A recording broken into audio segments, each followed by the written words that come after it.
Pai querido e Pai amado, queremos te dar graça pela vida da tua pequena, que de prontidão, Pai, mesmo temendo no seu coração, disse o sim, não foi para mim, foi para o Senhor, foi para o céu. Toma a tua pequena, a qual o Senhor chamou para a profundidade da tua palavra, usa ela na porção que o Senhor entregou, cativamente dela como a nossa, ao teu senhorio. Saca ela da tua aljava, usa ela com autoridade, poder e graça, que toda timidez, todo medo, Pai, venha cair por terra. E eu creio que o Senhor vai levantar no nosso meio grandes pregadoras do teu evangelho. E eu já profetizo na vida da tua filha, cerca este lugar com muros de fogo ao redor, manifesta do teu poder, da tua graça e da tua unção sobre as nossas vidas. Guarda a tua igreja, repreende o comichão nos ouvidos e o roubador da semente. Abençoamos a tua pequena, em nome de Jesus, amém? Eu preciso agradecer a Deus pela vida da Yasmin, porque ela disse um sim de imediato. Ela, pastora, eu falei, é você. E Deus tem com certeza uma mensagem aos nossos corações. E hoje é desafiador, né? Não tem muito som, mas tem Jesus, que é o importante. E eu creio que Deus vai te usar na medida. Aplaude ao Senhor Jesus.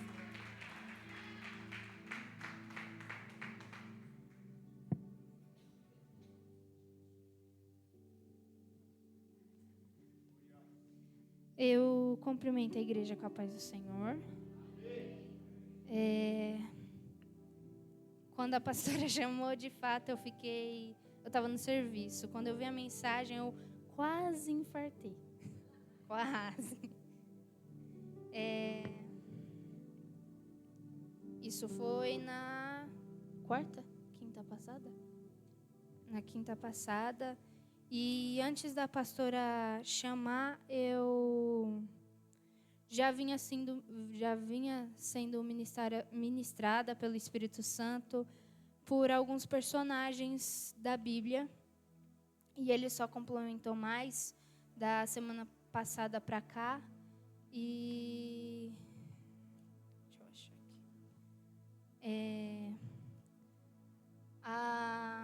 Eu quero começar com o primeiro versículo, porque são muitos, não são poucos, que fica em Gálatas 2, 20.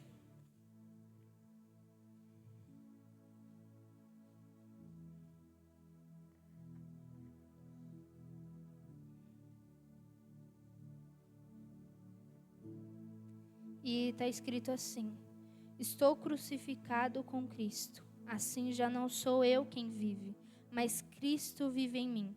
A vida que agora vivo no corpo, viva pela fé no Filho de Deus, que me amou e se entregou por mim.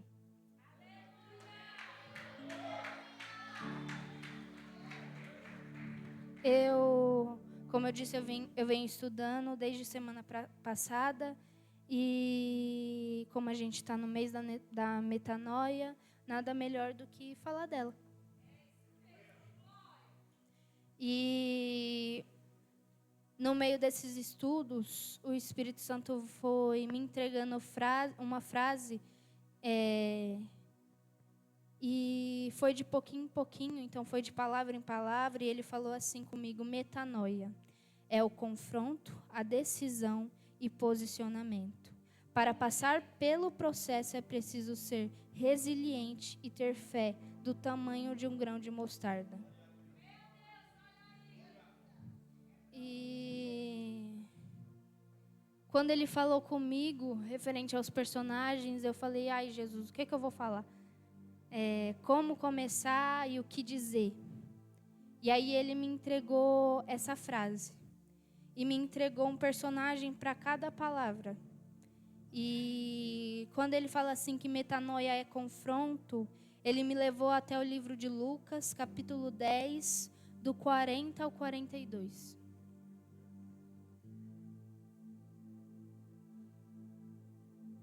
E está escrito assim: Marta, porém, andava distraída em muitos serviços e, aproximando-se, disse: Senhor, não te importas que minha irmã me deixe servir só? Dize-lhe, pois, que me ajude. E respondeu Jesus, respondendo Jesus, disse-lhe: Marta, Marta, estás ansiosa e afadigada com muitas coisas, mas uma só é necessária, e Maria escolheu a boa parte, a qual não lhe será tirada. E quando eu estava estudando sobre Marta, o Espírito Santo me fez entender por que Marta é o personagem do confronto. Porque para a metanoia acontecer é necessário algo que nos confronte.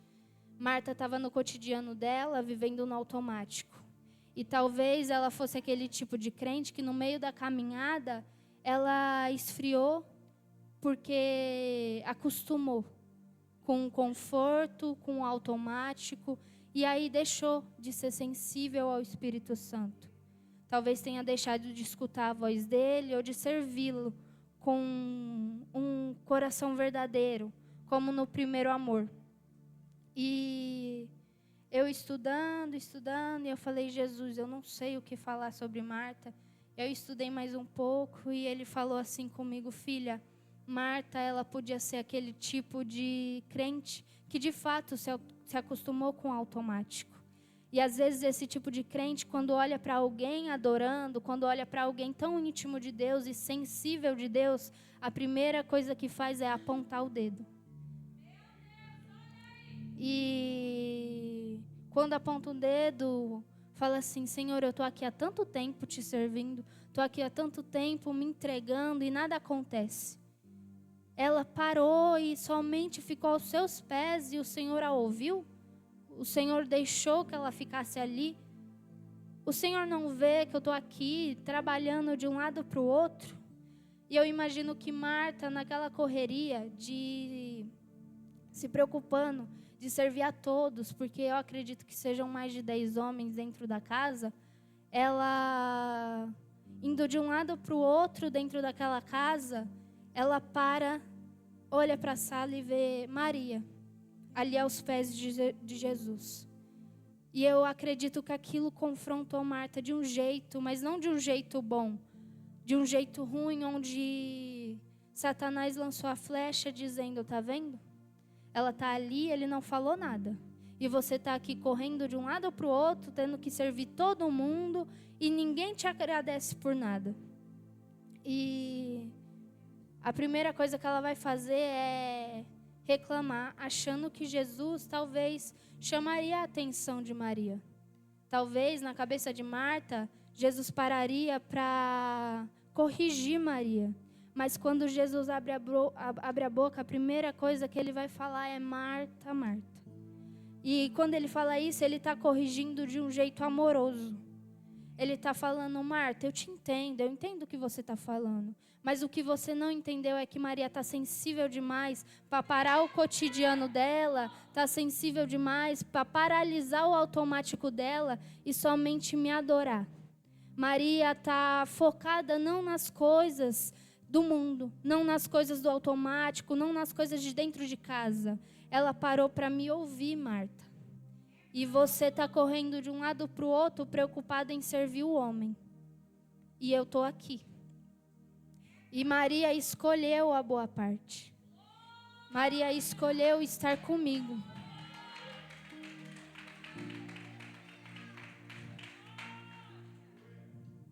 E aí, eu estudando, o Espírito Santo foi falando e falando assim, filha, tem tanta gente vivendo no automático, esquecendo de me ouvir.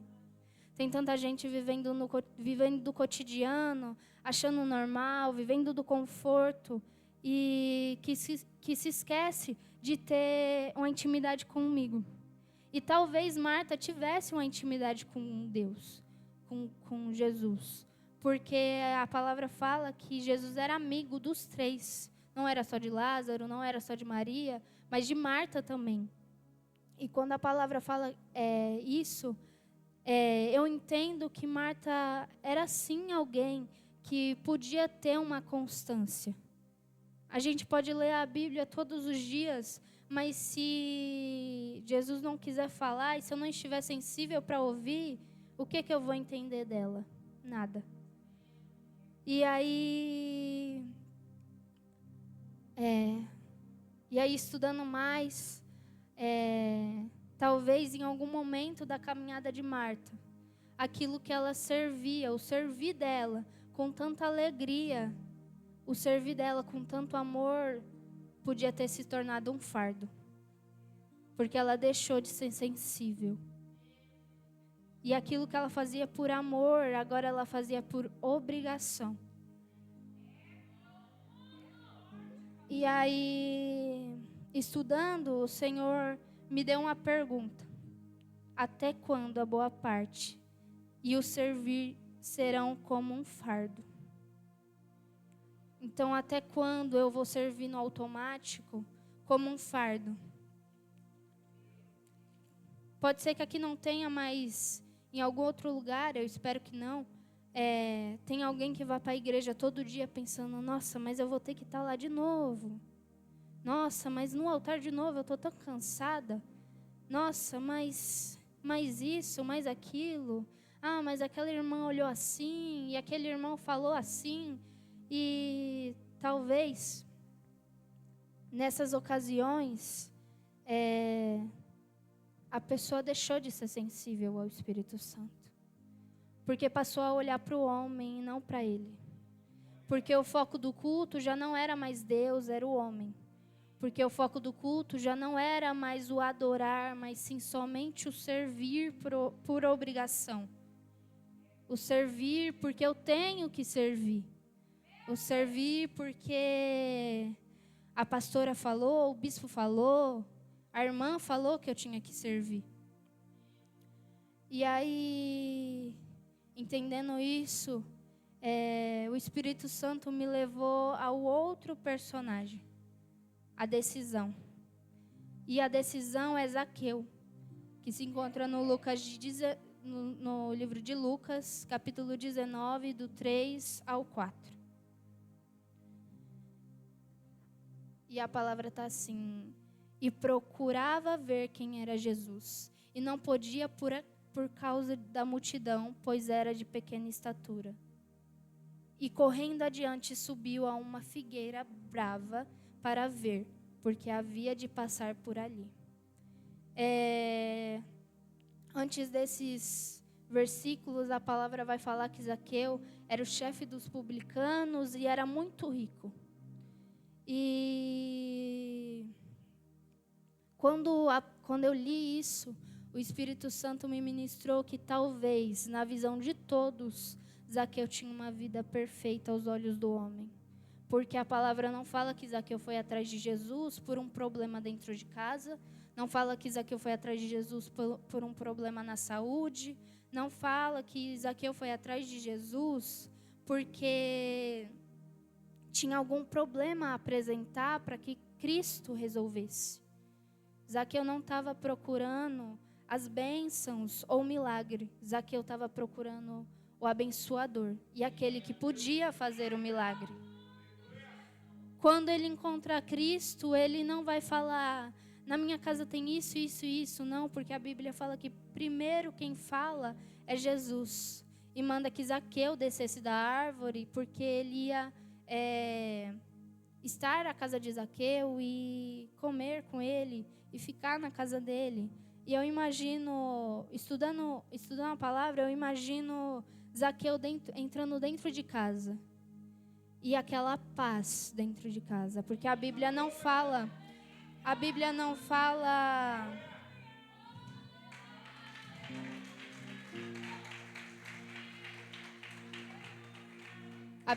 fala que Zaqueu tinha nenhum problema. Nem entre a família, amigos, trabalho, saúde, filhos. Ele não tinha nenhum problema.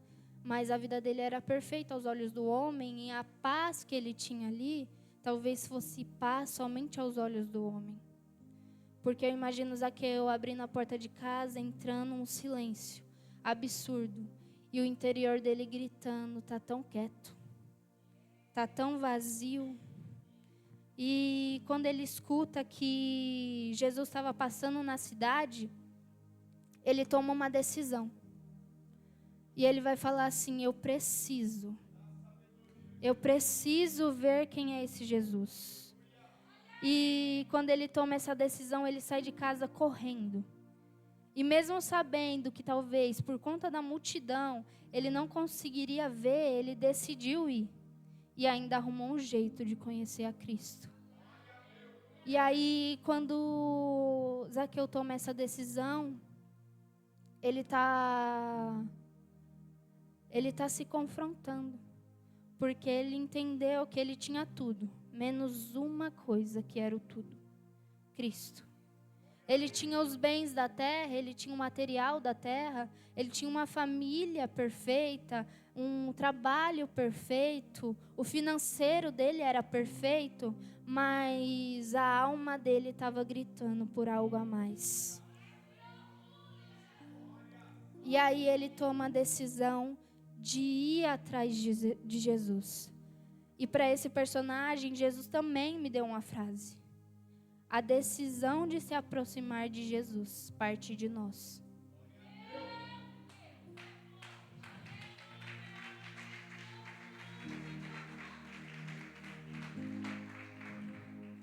Quando ele saiu de casa correndo, não foi Jesus que encontrou Zaqueu primeiro. Não foi Jesus que encontrou Zaqueu primeiro, mas quem tomou a decisão e tomou o passo, deu o primeiro passo para encontrar Jesus, foi Zaqueu.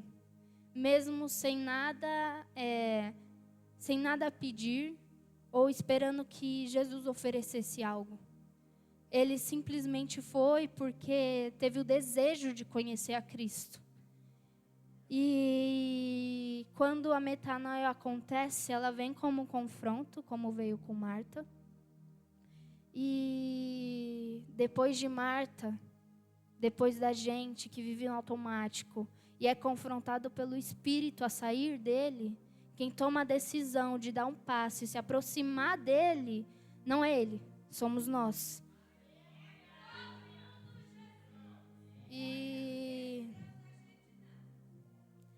E quando a gente decide se aproximar dele, a gente está dizendo: Jesus, Deus, Pai, eu decido sair do meu conforto. Porque aquilo que o Senhor me falou, me confrontou e eu escolho não viver mais assim. Eu escolho não odiar mais aquele irmão. Eu escolho não agir daquela maneira. Eu escolho ser mais grata ao Senhor, a tudo que o Senhor nos deu.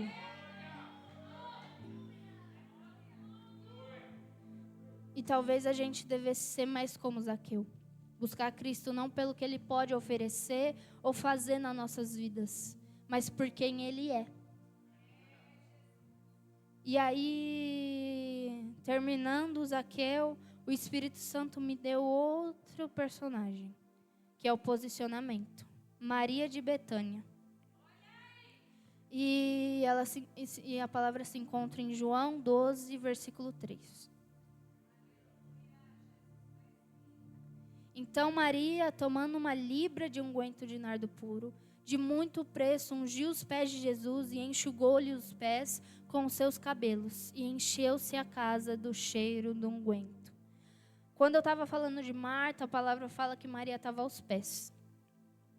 E estudando sobre Maria, quando ela aparece novamente no livro de João, é quando Lázaro morre. E aí, quando ela aparece e ela encontra Jesus, ela está aos pés novamente. Quando ela aparece pela terceira vez, depois da ressurreição de Lázaro, Maria volta a estar aos pés de Jesus.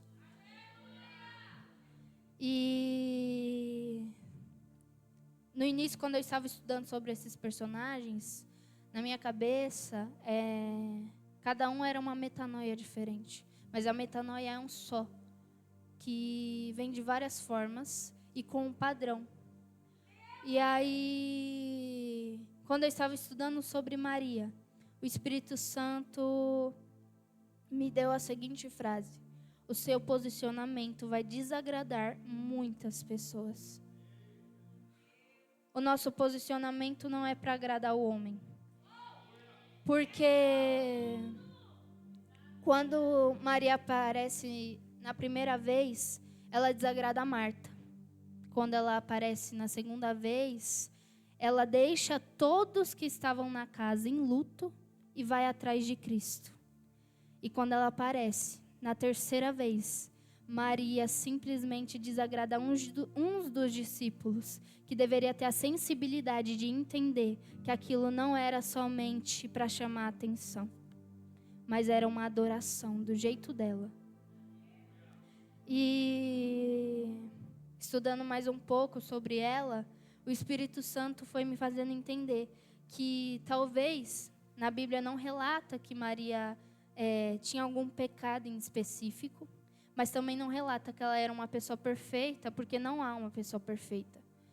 Mas todas as vezes que a Bíblia fala de Maria, ela está aos pés. E em João 12:3, fala que além de estar aos pés, ela pegou o melhor perfume que tinha e ungiu os pés de Jesus e enxugou-lhe os pés com seus cabelos. Uma vez a pastora já pregou, e eu também voltei a pesquisar, que naquela época o cabelo da mulher era a sua maior honra, porque simbolizava pureza. E só podia ser visto pelo seu marido, porque também simbolizava intimidade.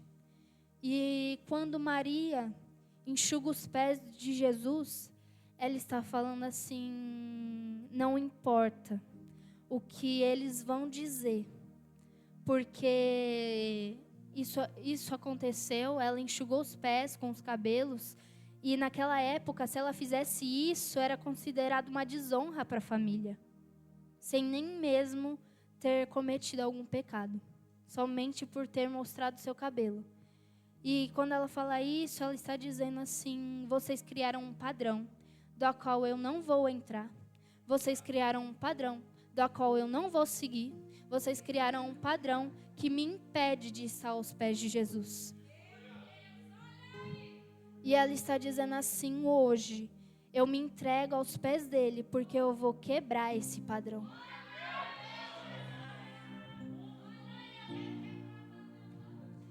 Ela se posicionou e quebrou o padrão da sociedade. Ela se posicionou e quebrou o padrão daquela cidade. Um padrão onde dizia que ela não podia fazer, que ela não podia ser íntima de Cristo.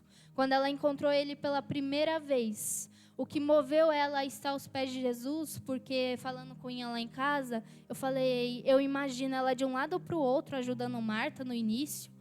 E só que ela estava tão sensível que, passando na frente da sala, ela escutou Jesus falando e falando e falando. E aí, toda vez que ela passava de um lado para o outro, a velocidade dela ia diminuindo. Até que chegou um momento em que as coisas acalmaram. Ela deixou Marta sozinha e foi aos pés de Jesus para ouvir mais, porque ela estava interessada. E aí, quando ela faz isso, as coisas voltam a ficar agitadas, e aí Marta começa a ficar de um lado para o outro. Só que o que Maria estava dizendo é: eu não quero viver como Marta. Eu não quero viver no automático. Eu quero me posicionar, porque eu quero entender e conhecer mais desse Cristo, desse Messias que está aqui. E quando ela se coloca aos pés de Jesus, ela está dizendo: Jesus, eu me posiciono em adoração, porque eu quero ser íntima tua, eu quero entender. E aí eu imagino ela aos pés ali, sem falar nada. Ela só pensava assim, Jesus ia falando e ela só pensando: como é que eu faço? Como é que eu começo? E toda vez que ela pensava, eu imagino Jesus respondendo. E ela falando assim, pensamento: é assim? Entendi. E quando ela faz isso, ela estava se aprofundando em conhecimento com Cristo, porque ela se posicionou não só em adoração, mas em busca também. Maria não queria somente ser uma amiga, mas ela queria ser uma amiga íntima, que estava sensível à voz de Cristo em todos os momentos, porque em todos os momentos que ela aparece na Bíblia, Maria está aos pés.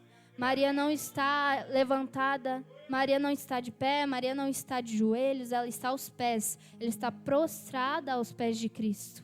Ela está buscando Ele acima de todas as coisas. E quando Lázaro morre, ela ali aos pés de Jesus, ela falava: Jesus, se o Senhor estivesse aqui, o meu irmão não teria morrido.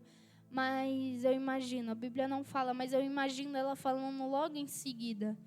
Mas eu sei que isso é tudo propósito teu.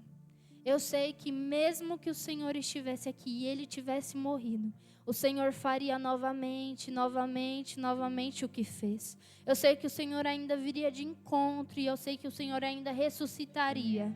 Eu sei, Espírito Santo, que mesmo que eu queira, o Senhor vai fazer a tua vontade. E a tua vontade é boa, é perfeita, é agradável a mim.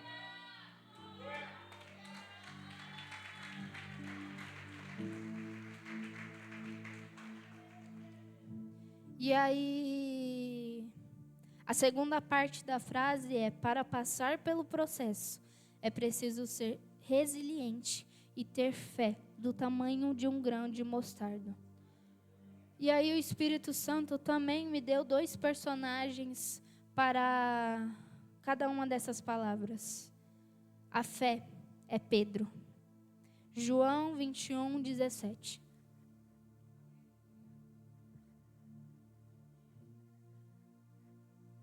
E disse-lhe terceira vez: Simão, filho de Jonas, ama-me?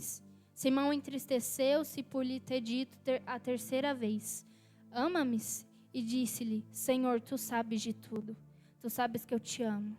Jesus disse-lhe: apacenta as minhas ovelhas. Essa palavra já foi muito dita aqui, mas o que eu quero focar é na última parte do versículo. Apacenta as minhas ovelhas. Antes de Jesus dizer isso para Pedro, Pedro tinha cometido muitos erros. Muitos erros. E estudando em casa, comentei com o Ian também, algo que o Espírito Santo veio à tona de um jeito muito natural, que o Ian paralisou e eu perguntei o que foi, e aí depois eu fiquei pensando, e o Espírito Santo me fez soltar a seguinte frase lá em casa: a fé de Pedro só era exercida quando Jesus estava perto. Porque quando Jesus aparece pela primeira vez, Pedro estava num barco e foi chamado para ser discípulo. Jesus multiplica os peixes e Pedro segue, porque ele viu.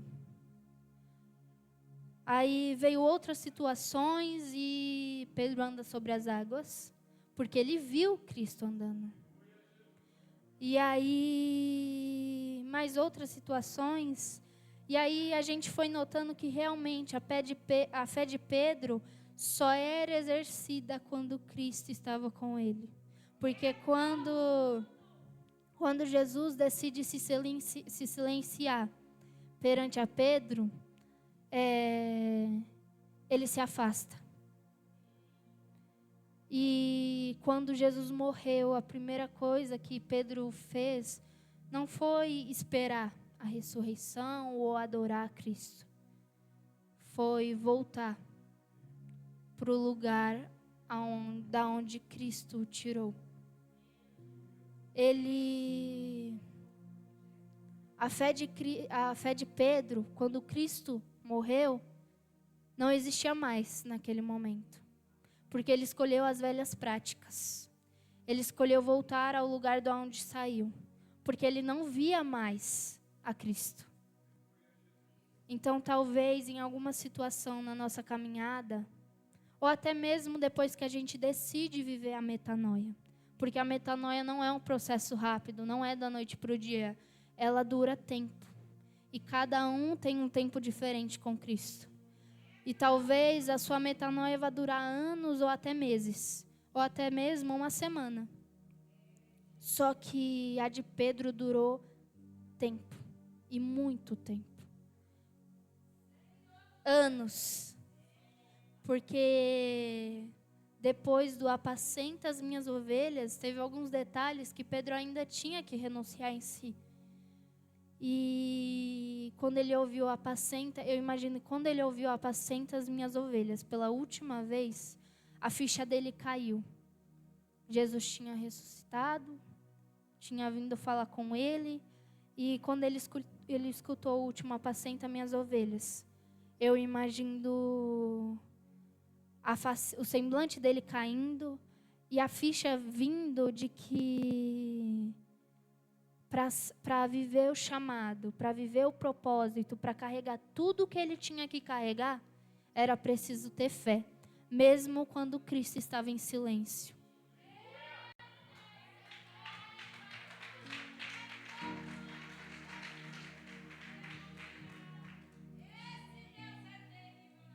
Eu imagino Pedro olhando para Cristo de um modo muito triste.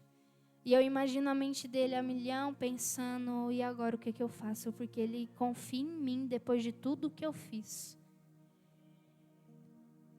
E pós-ressurreição de Cristo, talvez nesse momento, nesses versículos, Pedro tenha decidido viver a metanoia. Mas quando Cristo fala, apacenta as minhas ovelhas, eu imagino que a ficha de Pedro caiu de um nível que ele pensou, isso vai levar tanto tempo. Porque tem tanta coisa em mim que eu ainda preciso renunciar. E a minha fé é tão pouca perante tudo que ele já fez. E aí eu imagino ele olhando, pensando. E quando ele realmente decide viver a metanoia e viver o chamado, ele entende que a fé precisa ser exercida mesmo quando Jesus está em silêncio. Mesmo quando Jesus não fala nada. Mesmo quando ele estiver gritando e a alma clamando. Ele precisa permanecer firme porque já não era só mais a vida dele. Eram outras vidas. Eram outras pessoas. E Cristo só coloca ele à prova quando morre, porque ele ficou com os discípulos. E ele era um exemplo entre os discípulos. Porque na frente de Cristo a fé de Pedro era grande. Mas quando Cristo não estava, Pedro esquecia da fé que tinha. E quando ele morre e fica com os discípulos, Pedro não voltou às velhas práticas sozinho. Ele levou os outros consigo. E quando Cristo fala, apacenta minhas ovelhas, eu imagino que Pedro voltou. Naquele momento em que Cristo morreu e pensou, o que eu fiz? A minha fé estava tão pouca assim. E ele está me pedindo para apacentar as ovelhas dele. Quantas são? Se com aqueles eu já quase fiz dar errado. Quantas almas estão em minhas mãos agora? E aí, estudando mais um pouco, ele me deu o último personagem. A resiliência. Paulo. E a palavra se encontra em 2 Timóteo 4, 7 e 8. Combati o bom combate. Acabei a carreira e guardei a fé. Desde agora a coroa da justiça me está guardada, a qual o Senhor justo juiz me dará naquele dia, e não somente a mim, mas também a todos os que amarem a sua vinda. E quando eu vi essa palavra, o primeiro personagem que me veio foi Paulo. Porque eu imagino quão difícil foi para ele depois da sua aceitação em Cristo. Depois que ele aceitou Jesus, eu imagino ele voltando para Cristo. E eu imagino quão difícil foi para ele servir a Cristo. Sendo tão discriminado pelas suas velhas práticas. Sendo tão rejeitado pelo seu velho eu. Há quanto tempo durou para o nome de Paulo ser mudado? Pelos homens. Porque quando Cristo o encontrou, ele mudou o nome de Paulo. Não mais Saulo, mas Paulo. E perante os homens, quanto tempo durou o Saulo assassino? O Saulo que matou almas. O Saulo que não acreditava em Cristo. Quanto tempo durou o título que ele carregava no mundo? Talvez foi muito difícil, com certeza foi muito difícil para Paulo. pregar o evangelho. Eu imagino que enquanto ele pregava, Satanás vinha com setas e lançava. Você lembra de quando você estava trabalhando para mim? Você lembra quantas almas matou? E todas elas eram seus irmãos em Cristo. E hoje você está aqui? Não acha que é meio hipócrita da sua parte ter matado tanta gente e agora servindo um Deus que você tanto julgava? E aí, eu imagino que Satanás também usava a boca dos que estavam ao redor de Paulo. Porque quando Deus chama Ananias para ir atrás de Paulo, a primeira coisa que Ananias fala é: Senhor, mas esse não é Saulo? O que mata crentes? Esse não é Saulo, aquele que persegue os seus filhos? E aí, Cristo deixa claro, Deus deixa claro, mas ele é para mim um vaso escolhido. E apesar do passado dele ter sangue nas mãos, apesar do título que ele carregava, de quantas almas ele matou, eu vou usar ao meu favor. E todas as almas que ele matou serão convertidas. E todas as almas que ele matou não se contabilizarão comparadas às almas que ele vai salvar em meu nome.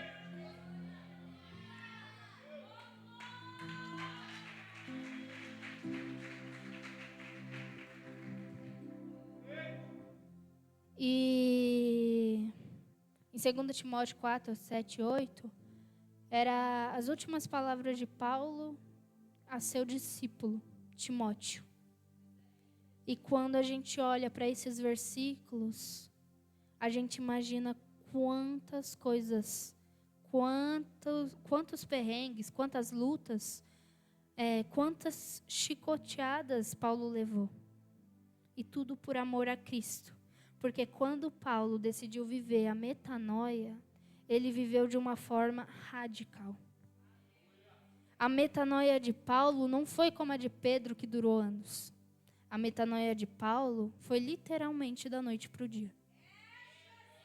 E quando ele encontrou a Cristo e decidiu viver a metanoia, ele realmente viveu para Cristo. Não foi só um primeiro amor que dura um mês. Não foi só um primeiro amor que dura 3 meses. Foi um primeiro amor que durou a vida inteira de Paulo. Foi um primeiro amor onde a fé de Paulo não foi abalada. Um primeiro amor onde o posicionamento de Paulo não mudou. Um primeiro amor onde que talvez Satanás lançou sim as setas, lançou os pratos para ver se Paulo se atraía novamente. Mas a fé dele foi tão grande, o posicionamento foi tão grande, a decisão foi tão grande, e o confronto que Cristo teve com ele foi tão grande, que ele simplesmente falou: eu não vou sair da onde eu estou.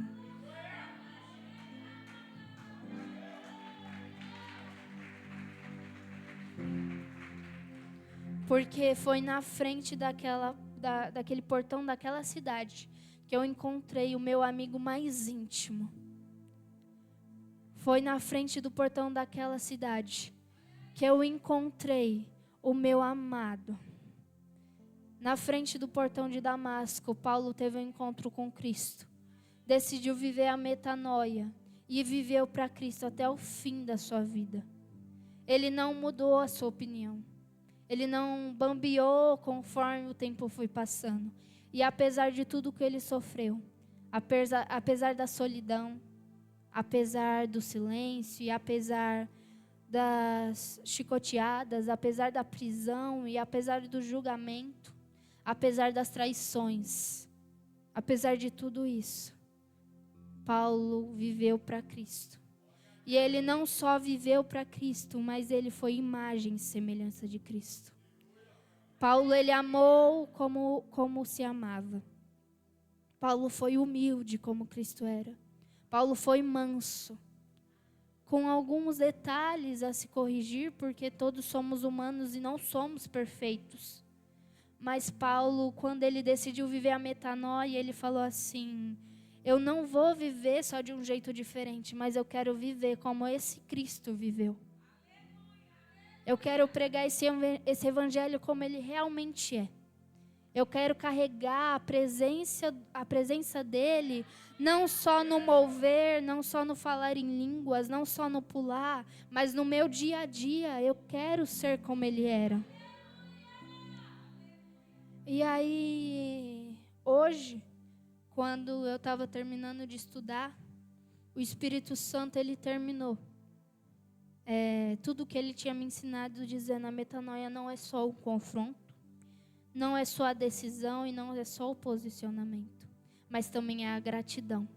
Porque você pode escolher decidir viver a metanoia, pode passar pelo confronto, pode passar pela decisão e o posicionamento. Mas se não houver gratidão, isso não é mantido. E dessa vez ele não me deu um personagem, mas ele me fez viver isso. No ano passado eu comecei a trabalhar, para finalizar. No ano passado eu comecei a trabalhar e ele me fez lembrar de quando eu entrei naquele trabalho com um amor tão grande. E não com amor de estar ali, mas no sentido de querer fazer, querer aprender, querer estar ali porque de fato gostava de fazer. E aí quando foi hoje, normalmente tem uns feedback onde eles pontuam algo que a gente tem que melhorar, ou pontuam algo que a gente é bom. E quando eu saí daquela sala, eu cheguei na mesa onde eu trabalho, o Espírito Santo me parou e minha ficha caiu, como caiu a de Pedro. Depois de 1 ano de trabalho, de meses cansada, porque carrego peso, o Espírito Santo me fez lembrar de quando eu entrei, porque quando foi no meio da trajetória, e agora não no final, mas ainda no meio, o brilho que eu tinha em fazer o que eu estava fazendo não existia mais. E o Espírito Santo me fez lembrar de como eu gostava de fazer aquilo, e agora era um fardo para mim fazer. Era um lugar onde eu não queria mais estar, porque era cansativo e tinha que lidar com as pessoas, e fora consigo mesma. E aí ele me fez lembrar e falou assim: você se lembra de quando você me pediu e eu te dei do jeito que pediu? Você se lembra de quando eu estava precisando e falou: Senhor, se você fizer assim, assim, assado, eu vou ficar muito feliz porque eu quero assim, assim, assado? E ele deu. Você se lembra de quando você entrou e gostava tanto de fazer, e agora você não gosta mais porque simplesmente decidiu olhar para o lugar, olhar para as pessoas com a lente dos outros e não com a lente que eu te dei, que é a minha? E da semana passada para cá, o Espírito Santo me fez viver cada uma dessas palavras. O posicionamento, a decisão, o confronto. Primeiro ele me confrontou porque eu de fato queria sair de lá.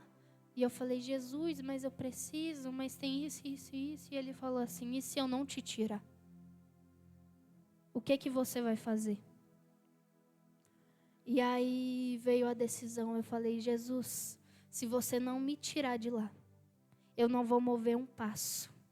Eu não vou mover uma vírgula.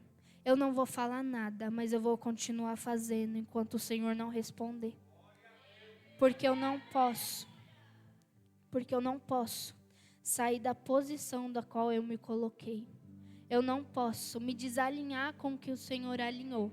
Porque se eu sair da linha, se eu sair e se eu pisar um passo que não seja da tua vontade, as coisas vão começar a dar errado. Eu vou reclamar, possivelmente me afastar, porque eu sou humana, eu sou hipócrita muitas das vezes e eu sou reclamona. E aí,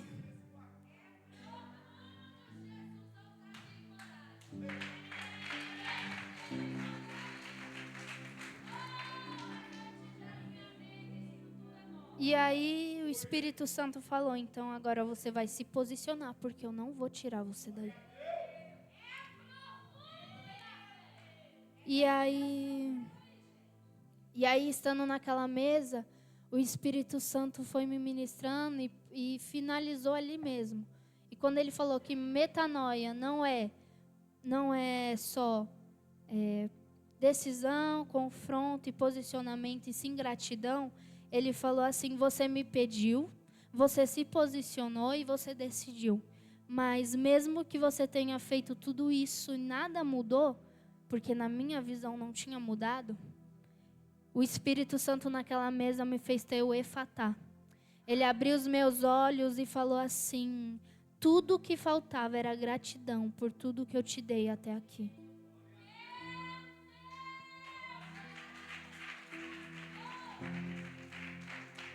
E eu lembro que quando eu pedi ao Espírito Santo esse emprego, eu falei: Senhor, eu queria um perto de casa e um que as pessoas tivessem paciência de ensinar, porque agora está difícil. E aí eu lembro que eu passei a semana com medo de não dar certo. Foi quando eu comecei a falar com o Ian. E aí eu falei: Senhor, se for da tua vontade, eu vou passar nesse emprego, vai dar certo. E eu passei. E aí quando foi hoje, ele falou assim: o fato de eu ter te dado esse emprego não foi só para um simbolismo que você está entrando no mercado de trabalho, mas foi para te lembrar de lá atrás. Isso tudo começou por causa de um relacionamento que você pediu permissão e perguntou se podia. E agora, tudo que você está levando para casa é ingratidão, porque você começou a olhar com os olhos de outras pessoas que não agregam em nada na sua vida.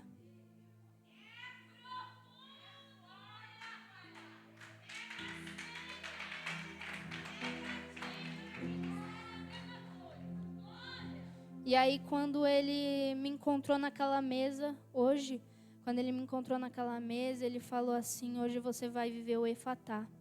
E lembra que alguém te disse assim, que toda vez que você for trabalhar, você tem que fazer como se estivesse fazendo para mim. E até agora você não fez como se estivesse fazendo para mim. A partir de hoje você vai fazer com gratidão, porque foi eu que te dei. Assim eu agradeço a minha oportunidade.